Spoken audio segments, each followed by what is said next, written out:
Okay, can we start this podcast by you telling everybody why you picked the movie so we don't have to hear it again? Yes, in a bit of petty revenge, we were doing a crossword together, and one of the clues was Ryan from a movie, and she wrote, "Oh, it's Sergeant Ryan from Saving Private Ryan." In my defense, I'd never seen the movie before, and I got it right not seeing the movie. Yes, but you called him Sergeant Ryan in Saving Private Ryan. Did it not give you the answer? It did. Okay, so I had some better answers than you did. Good for me. So, the movie this week is Saving Private Ryan, and I've already seen it again. We're making that a pattern at the moment, unfortunately. How many times have you seen this movie? Probably 5 or 6. I don't understand. I've seen pieces of it on network television, but never in its entirety. What's to understand? It's one of the best war movies ever made. I'll give you that it was very good, and I did not know that Tom Hanks was the lead for some reason, so that helped. There were a lot of big name actors in here that got shot, unfortunately. Spoilers, if anyone hasn't seen it yet. Yeah, do you want to talk about a few of the people that were in it that you didn't remember being in it, or? Well, Vin Diesel, Giovanni, Ribisi. Skinny Vin Diesel. We need to clarify. Skinny Vin Diesel was in this movie. Dungeons and Dragons playing Vin Diesel. I still don't understand. I mean, you showed me a video with him playing Dungeons and Dragons, but I cannot make that connection. Vin Diesel's a huge nerd. I thought that was common knowledge. It's Reddit knowledge. Well, creepy neckbeard knowledge, yes, I will give it. Fine, but that's awesome. That just made my day on that one. So there was Ribisi, Vin Diesel. There was what was it? The sniper he played. I've seen him before. I don't remember his name. Well, right. Who's Matt Damon is Matt Damon, Ted Danson, right? Paul Giamatti. And then I read somewhere that Garth Brooks was going to be in Saving Private Ryan, but he didn't want to be part of it if he had to play second fiddle to Tom Hanks. He asked to be the bad guy, and they were second fiddle to Tom Hanks. Well, right, but they were like, nope, never mind, forget it. I was like, that would have been awesome. I was pleasantly surprised that Vin Diesel was in a good movie. What does that mean? Because he's in terrible movies. Vin Diesel's amazing. You don't think he's a good actor? No, he just has picked horrible movies to be in, like The Pacifier.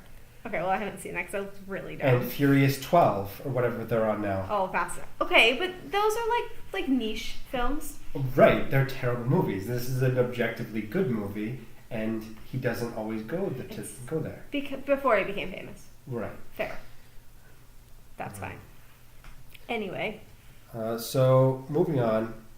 I was struck by the scene where they are typing out the letters.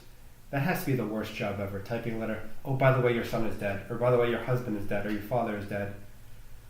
That has to be one of them. That job has to suck. But I mean, it's impressive that woman remembered all of the fact that the Ryan name kept coming up and that she knew exactly where to go to find the rest of the letters to bring it to her superior. That's impressive. How did she know who was typing those letters when she wasn't the one doing it? I can imagine the names stick with you because it's a haunting job, but at the same time... You don't think Ryan's a super popular name? I do, but I don't have an explanation for it. I was just like, wow, that woman has a sixth sense. Good for her. Especially considering there was the wrong Ryan in the movie, so there was obviously more Ryans. Yes. I took away from that Abraham Lincoln was a boss for that quote. Was awesome. That a real quote? I believe so, yeah. I never looked that up. I intended to look that up, but that was an amazing quote. Beginning and end of the movie? Yes. Yeah. Fantastic quote. Good bookend quote. Definitely. Upham brought a typewriter to a gunfight, which is dumb. Typewriter to a gunfight. We used the mapped guy who was trying to bring a typewriter, and Tom Hanks told him to bring a pencil.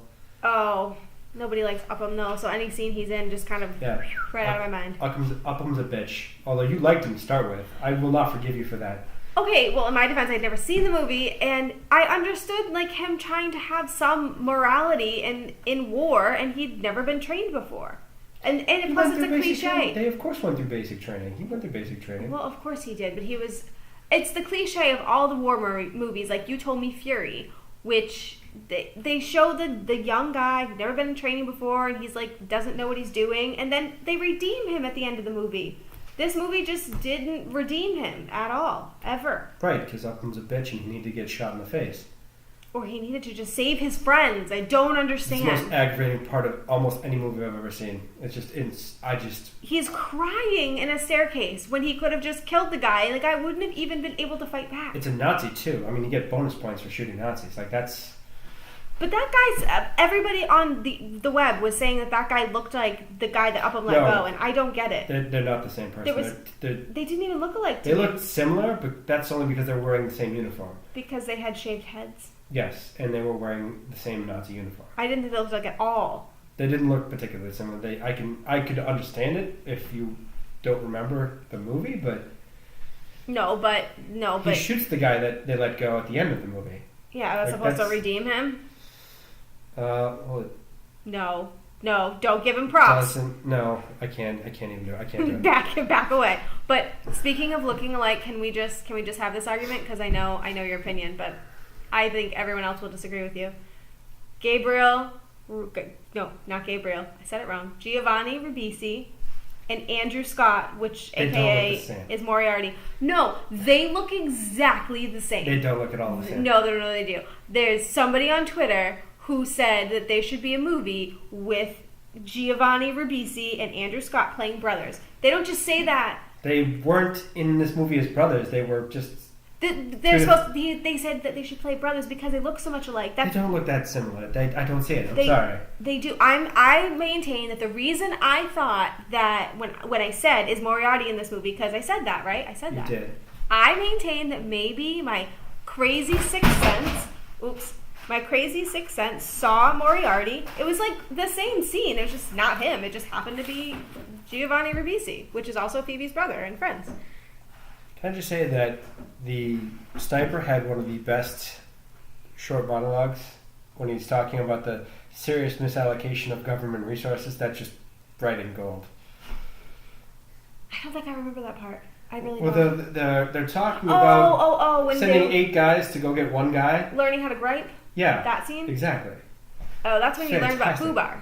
Yeah, oh yes. Which is Fruchtbar or something, comes from the German word No, it doesn't come from German at all. It does. I Googled it. No, it comes from fucked up beyond all recognition. I Googled it. They said that it's an army acronym, which is fucked up beyond all recognition, which came from Fruchtbar or something like that. That is a German word for terrible. That's why they used it. That's what it said online. Well, I don't know if that... I would have to do the research on that. But great banter back and forth. It was a fantastic scene. He was one of my favorites. Is he a popular actor? Because I don't... He's been in quite a few movies. The only one I can think of offhand... What's his name? Was... I don't know his name. It was 61 with an asterisk because he was playing Roger Maris. No baseball. idea. I also would like to offer a retraction for last week's podcast where I said 1986 when I meant 1980. It's great when somebody has to correct you on something you say on a podcast that barely anyone's listening to, and yet you're still corrected. Yeah, I know. Good for you. But, who's Barry Pepper? Barry Pepper? Yeah. I don't know.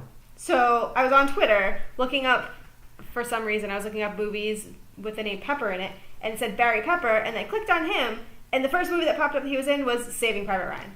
Barry Pepper? Barry Pepper. I'm like, how does this happen? It was the same day we watched the movie. I don't know. I don't know who he is, but he's apparently very popular. I thought you would know off the top of your head. Oh, so now you're gonna Google Barry Pepper's the sniper that I was talking about. You see, my sixth sense wins again. Woo! Yeah, he was in 61. He's been in a bunch of movies. I know things that I don't know. I'm so proud of myself right now. I literally wrote down Barry Pepper, Twitter, #movie titles, ? Yeah, he's been in a lot of good movies. He was in Enemy of the State. See? Look at that. See, I told you I know things that I don't know. Yeah. I'm really proud of myself. I can't believe you were judging Vin Diesel for eating apples off the ground. That's freaking disgusting. I don't care if you're starving. That's disgusting. I have heard stories from my grandfather where they would eat anything other than K rations because K rations are terrible. I don't know what K rations are. That's what they served. It's just, it was horrible. So you just know it's gross. You don't know what it is either. No, my grandfather used to sing songs about how bad the food was in the army. Well, I think it's universally known that food in the Army is bad. I just wanted to know what K rations were. And honestly, when you first said K rations, I thought it was like astronaut food. So clearly it's not that. So K ration was an individual daily combat food ration which was introduced during World War II. Oh, look at, wait. Tank intended as individually packaged daily ration for airborne. Oh no, I thought I was going to say dry. Well, this is totally random. I don't know why I'm saying I can't this. believe I saw Nathan Fillion in this movie and I didn't realize he was in it. Which one was he? He was the wrong Ryan. Oh! That name sounds really familiar. You must have pointed it out. Firefly. No, it's Firefly. But the he's name on the sounds TV really show familiar. Castle. Why would I have seen Castle? He's been in a lot of things. How do you not know who Nathan Fillion is? I do know who he is. I definitely know that name. But he looked like he was 12. Okay. Anyway. You totally called that it was the wrong Ryan, by the way. Well, because that's just good cinema. I was like, no, it would just be so funny if, like, he was like, oh, it's the wrong Ryan, and then it was the wrong Ryan. You still called it without having seen the movie. Good cinema. What can I say? I couldn't believe it when it's like, I'm going to shut up now because if I say anything, I'm going to ruin it. True. So, what else did I want to talk about? Oh, dog hugs. Okay, in my defense, your handwriting looks like an old lady mixed with like a preschooler. So when I was trying to read it, it looked like it said dicks with dog hugs. No, and I didn't understand what that meant. It's dicks with the dog tags. I don't They understand were how that, being dicks with the dog tags. I don't understand how that's confusing. It was right as the scene was occurring. Even where is it? Show me. Point at. That definitely looks like. Oh no, you crossed it out. It looked like hugs before. You crossed it out. I didn't. I changed it because it's tags. Look at that. Look at that T. Look at that. It's like connected there. Yeah, but it's still dog tags. No, it was dog hugs. I mean, I would like to know what dog hugs are, and if there's a movie about it, I want to see it. Just saying. Yeah. You can't steal my notes. No, that's not okay. That's not how this works? That's not how this works. Tom Hanks is phenomenal. Well, he's phenomenal at I don't everything. think I've ever seen him in a bad movie. I don't think so either. The worst movie I can think of was where he's that weird guy stuck at a terminal. I don't know what that is. He's stuck at an airport because his country no longer exists or whatever it was. Yeah, no. Is that about that thing that I was telling you about with the alternate universe? No, it's a guy where he leaves for vacation in the United States, gets to the airport, and his country is overthrown, so the government no longer exists, so he's no longer from that country. Oh. So definitely never seen that, because that sounds way too much like that conspiracy theory we were it's a talking romantic about. comedy with Catherine Zeta-Jones in it, apparently. Oh, I like her. She's pretty. Yeah, she's also fantastic in Entrapment. I don't know how we're talking about Catherine Zeta-Jones in a Saving Private Ryan podcast, but... well, here we are. He's just an amazing person now. Like, he's just like one of those people that I just want to go up to on the street and just be like, hey, you're so cool. I like you. Well, he's the good type of famous. The one that I would actually want to be, not the having people follow you around forever and taking pictures and awful paparazzi, but like... Yeah, he's like the guy you want to be friends with. He's the reserved, no one knows a whole lot about his personal life famous. Everyone seems to adore him because he's wonderful. Well, apparently Matt Damon's that way too. Didn't you say, or somebody said that he was married to a... Oh yeah, he did marry someone famous. We were talking about this today with one of your friends. Yeah, he did marry someone famous. He like married someone who already had a kid who was a regular person. Yeah. And I was reading... I mean, she's admittedly gorgeous, but that's not relevant. Well, what are you trying to say? Regular people can't date gorgeous people? Rude. No, I get it. I'm saying that famous people find other attractive people. Okay, so average people can't find attractive people. I got it. No, I got your train of thought. But I read that... I'm going to pay for this one tomorrow. That's fine. But I read that Matt Damon, after this movie, was like, America's sweetheart type situation. But he couldn't like enjoy it because he felt so awful about like what the war like movie brought like up in him, and like how all of the people hated him because he didn't have to do basic training and all of that. Well, that was intentional. Steven Spielberg is, I guess, a genius. A genius in that way.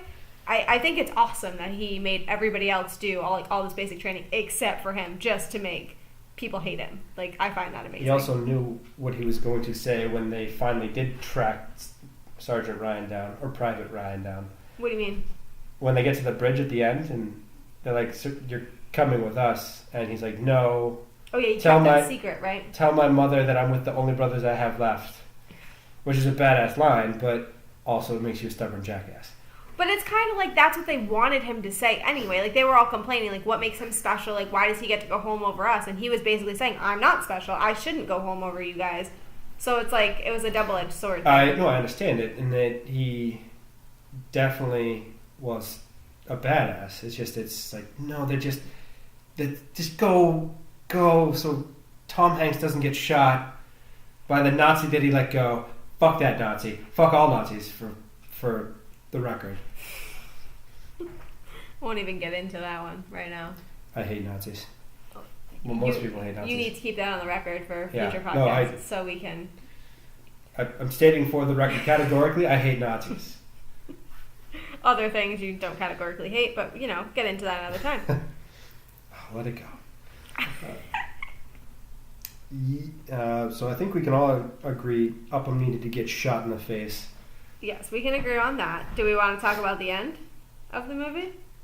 How you hated the ending of the movie? I didn't hate it. There's so many loose ends not tied up. You hated the end of this movie. I did not hate it. I just felt that there were better ways to deal with that. Well, they leave it up to your imagination, so it's all the best things you think about instead of giving you one answer so you can, like, everything worked out, it's all perfect. Well, okay, let's just start with Vin Diesel, okay? So he dies. He hands his letter over to... He doesn't hand it. The letter was taken off of his dead brother. He tried to hand it. They just didn't get up. Yeah, because there was a sniper. Okay, well, regardless, he tried to hand it over, and they ended up taking it. So yeah. Let me look at the train. So he gave it to... the medic. Wade. He gave it to Wade, and then when Wade rewrote it... Which is now a separate letter. It's not the same death letter if you're going that way. Excuse you. First of all, it's the same letter because it's the same contents of said letter. It's a different letter entirely, even though it's the same... No. It's a copy of the first letter. That's not how this works. That's not how any of this works. Regardless, so he gave it to Wade. Wade rewrote it, and they gave it to Captain Miller. And then Captain Miller died and gave it to Ribin. Is that what we're saying? Is that how you say that? Well, yeah. Corporal Ribin. Ribin. And then, so you're saying Ribin sent it to his father. Yeah. And why do you think that? Because it's the camaraderie and the band of brothers. So you just assume that Ribin lives. You just assume. Yes, he goes for R&R after the whole bridge debacle, and the first thing he does after he gets back to base camp is he sits down and he writes that letter. Before he's eaten, before he showers, before anything, he's rewriting that letter and sending it off. Or he gets out of this whole situation, gets pulled into another war, and he dies before he gets to give it away to anybody else. No, the first thing he's going to do is he's going to get sent back to base to go over and be debriefed. Like, they're going to ask him questions about the engagement, and he's going to tell his story. Tom Hanks blew up a tank with a .45. It was awesome. You're just praying and hoping that that's what happened. No, I know that's what happened. You don't know. That's what I have in my head. That's what you have in your head. But what I have in my head is that he dies or he gets so caught up in other things that he doesn't send the letter, and the letter... The first thing he does is send that letter. He's going to be doing that day. No, but I told you there was a theory online that that's a death letter and that every person that receives said letter is going to die. So Ribin was hesitant to take said letter because he knew it was a death letter and he knew that he was going to die. To be fair, people die when they go to war. That's what happens. But this is a movie. Right. It's a war movie. So there's supposed to be symbolism, and the letter could be symbolism. No. It's just a letter. I just disagree with you. Well, you're wrong. Well, it's not. Fine. Moving on to... other things that you're wrong about. I'm not wrong about this. It's so aggravating. So, okay, so you said At the end of the movie, the old man Ryan, Matt Damon, but it's not Matt Damon because it's some old man. It's not like they put old man makeup on him and No, made it's him, a which would have been so much better. Why didn't they do that? I don't know. It's okay, but anyway, so they should They have put picked someone that looked like Matt Damon and Tom Hanks specifically so you didn't know who the old man was at the start of the movie. Really? That's what he looked like? Yeah, it was somewhat ambiguous in terms of who he actually looked like as an old person. That's what I thought anyway. I thought he looked like an old man. I didn't think he looked like anybody. But anyway, they said that he lived a good life. But they never said what that meant. Right. He just said that he thought about it every day and he's tried to live his life the best he could. And that equals living a good life. Yes, if it has haunted you every day for your entire life, yes. Don't some soldiers and things like that not live good lives after they come out of war, but still think about it every day? I mean, you can't tell me every single soldier that comes out of war lives a good life just because it haunts them. Well, in this case, he's asking his wife, pleading with her at the side of the grave to try to validate his life. Because he's questioning it. He didn't do anything to make him sure, so now he needs reassurance. There's nothing he could have done to make him feel that way. Yes, could have become a teacher. That still wouldn't have been enough. No, he had to become a teacher to validate what Tom Hanks did for him, because Tom Hanks was a teacher and couldn't go on to be a teacher. He was a teacher for like 20 years before the movie. Well, right. So, but that's when they bonded, is when he told him he was a teacher, and Matt Damon... He could have done whatever he wanted as long as he did it well and lived a good life. And No, because that's when they bonded. Matt Damon said, well, I could never be a teacher because of what I did. He didn't have to be a teacher, but it would have been a good story. It would have been so much better. So much better. And then in the real story, apparently, it's based off of the Nyland brothers. Apparently, the true story. Sure. And it was about 4 brothers, and when they rescued the Matt Damon Ryan or whatever, they thought all 3 were dead, but apparently one of them was in a prisoner of war camp in Japan, I think they said, and they found him later on in life, and he was alive, and so they only lost 2. After Japan surrendered, I'd imagine they can't keep the prisoners of the war. Thank you, pretentious. Thank you. It's not pretentious. It's just. Duh. Okay, but regardless... They found him sometime in the 1970s, 30 years after the war. But they could have done like a flash forward and been like, hey, by the way, you know how we said she lost all of her sons? Well, guess what? Yay! Only half of her sons are dead. Exactly. Yay, happy ending. Only half of your children have died. Well, that's not what the ending's supposed to be. It's supposed to be like a reunion, like 10 years later or whatever, and like the son knocks on the door and she's like, oh, I thought you were dead, and then, yay! No? Your face is saying no. 10 years later? It wasn't 10 years later. It was at the end of the war. I was making up an arbitrary amount of time. It was already like 1944, so it's like a year and a half till the end of the... Like, it's a... So it's even better. 2 years later. Why can't we do a flash forward? I don't understand. The war in Europe ended in 1945. Okay, I'm doing arbitrary numbers. Why are we talking about actual numbers? Nobody... It's a movie. Yes, it's a movie that you have a problem with the ending. Because I do, because there's just so many more things you could do. That was just so sad and despondent. Yes. I was just depressed by the end. He went all the way back to Normandy to see the dead body, though. His whole family went with him to France. He didn't see the body. He saw the grave. Well, he exhumed the body? No, to where he was interred on the beaches of Normandy. I mean, that's nice, but we don't even know where he lived. Maybe he lived in, like, somewhere nearby. Not in Normandy, I would assume, but... Yeah. A farmer from Iowa lives in France. We don't know. They didn't say anything. That's my point. They didn't say anything about him or what he did with his life. Like, nothing. His wife did not have an accent, or... She spoke, like, 2 lines. Right.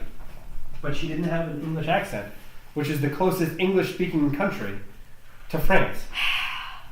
You're very depressing. I'm not depressing. Yes, because you ruin all my fun. It's not fun when you hate the movie because you just... I didn't hate the movie. I just feel like there's such many more things you could do to make it happy.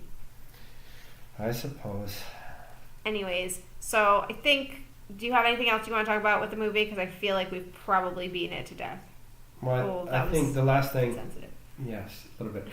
I think the last thing is just that the...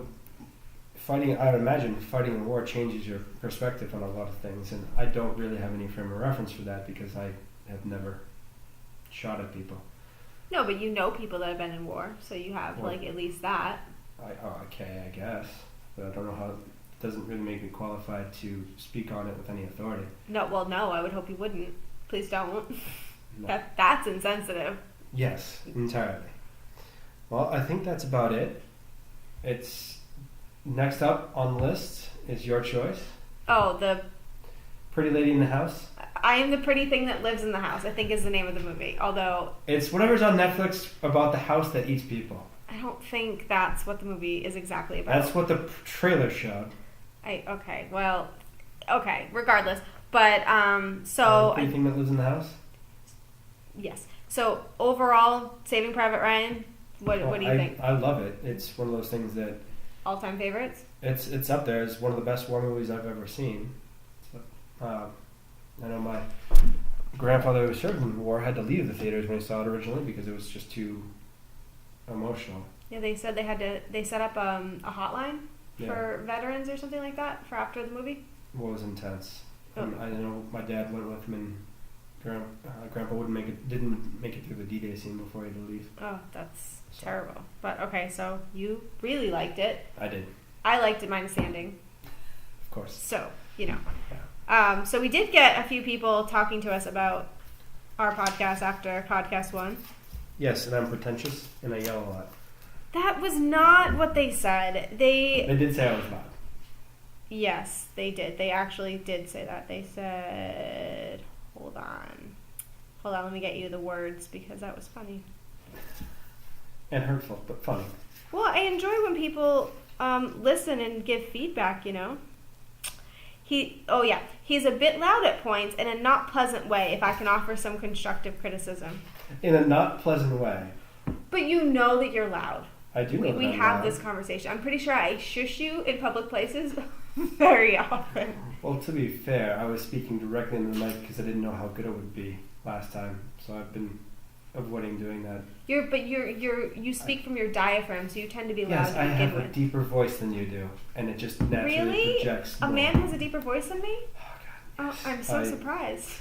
You walked right into I'm just gonna it. stop. I'm gonna stop talking now. You walked right into it. But the thing that people liked the most about the last podcast was apparently us talking about the bath scene in Manchurian Candidate. So You mean the mother-daughter incestuous horrible scene? yeah, apparently that was like a big hit, like that people didn't really think about. Well, I talked about Hitler more about in the Manchurian Candidate video than I did this video. I don't know how that's possible. This is a World War II movie, and I didn't First talk of all, about this Hitler. isn't a video. I just want to point that out. Second of all, podcast, whatever. That's and I was about to get in there. But I talked about Hitler in Manchurian Candidate. I didn't mention Hitler once this whole video. I have to make it up now. Hitler's not in this movie. Yes, but he's the problem with the world. Well, he's the problem, but he's not a person. Where in the other movie, he was a person. Well, no, he's mentioned in the movie. Because one of the German soldier that winds up shooting everyone at the end says "fuck Hitler." That's true. That was ironical. Ironical? That's not. You mean ironic? Well, because he said "fuck Hitler," but he didn't mean "fuck Hitler." He meant "let me go, so I can go kill you later." Well, he was just saying what he thought they wanted. Yeah, but he wasn't an actual actor, so I give you a pass for not. Totally a dick. Yes, but I give you a pass for not mentioning Hitler because he wasn't an actual actor in the movie. Where the other guy, you said he played Hitler. Yeah, in Downfall, great movie. Oh. We're gonna watch it at some point. Well, I think we're just about out of time. Yeah. So next week, girl in the. I am the pretty thing that lives in the house. Thank you. The pretty girl that is a responsible homeowner. Exactly. That one. Thank you. So I wanted to end this episode by giving a few of my thank yous out. So I wanted to say thank you to Rachel St. Pierre for the awesome logo that she gave to us. I'm going to leave a link so you guys can check her out on Facebook. She is an Athena consultant. I also wanted to say thank you to Jake at Athos Music for our awesome jingle. You can check him out at SoundCloud. I'm leaving a link to him below as well. So that concludes this week's podcast. Don't forget to come back and chat with us next week when we are doing I Am the Pretty Thing That Lives in the House, I believe is the name of that movie. It's a Netflix movie, and it will be new to both of us for the first time in this podcast. So I am really excited to share it with you guys. I can't wait till next week.